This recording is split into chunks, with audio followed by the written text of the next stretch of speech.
Par la présente rencontre, l'association Timidria, par le biais de son avocat, entend porter à la connaissance de l'opinion publique le dénouement judiciaire entre une dame dénommée Fodi Mohamed et l'État du Niger relativement à une affaire d'esclavage. Cette affaire portée devant la juridiction de la CEDEAO en 2018 a amené la dite cour à rendre son arrêt le 24 juin dernier. La cour a relevé 5 violations des droits de l'homme dont l'État du Niger est rendu responsable.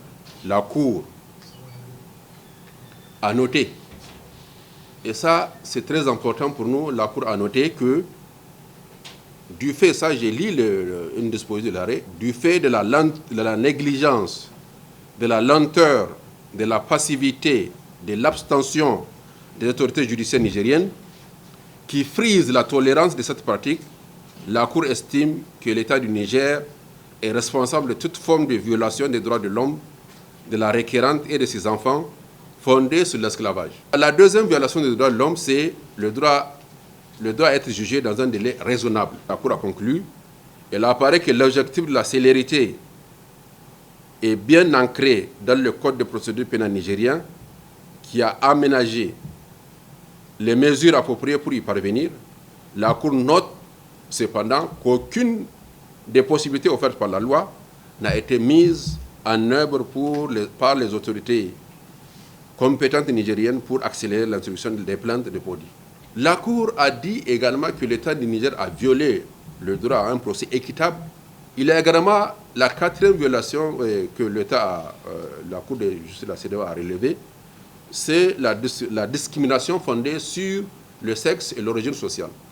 La Cour, dans le cinquième volet, elle a dit que le Niger a violé la Charte africaine des droits la Charte africaine des droits et du bien-être de l'enfant, en ce que l'intérêt supérieur des enfants de Fodi n'ont pas été pris en compte par les autorités nigériennes, en ce que les enfants-là n'ont reçu aucune éducation formelle ni informelle. Après toutes ces violations, la Cour de la CEDEAO décide que Dame Fodi et ses enfants ont droit à réparation. Par conséquent, elle a condamné l'État du Niger à payer à Fodi Mohamed 10 millions de francs CFA, 30 millions de francs CFA, à Zenebou, âgé de 15 ans, 10 millions de francs CFA, à Tajoudan, 12 ans, 10 millions de francs CFA, Inatan, 10 ans, 5 millions de francs CFA, Tidoual, Intal, 8 ans, 2 millions, et Idatan, 6 ans, 2 millions, et Fatima, âgé de 4 ans, 1 million.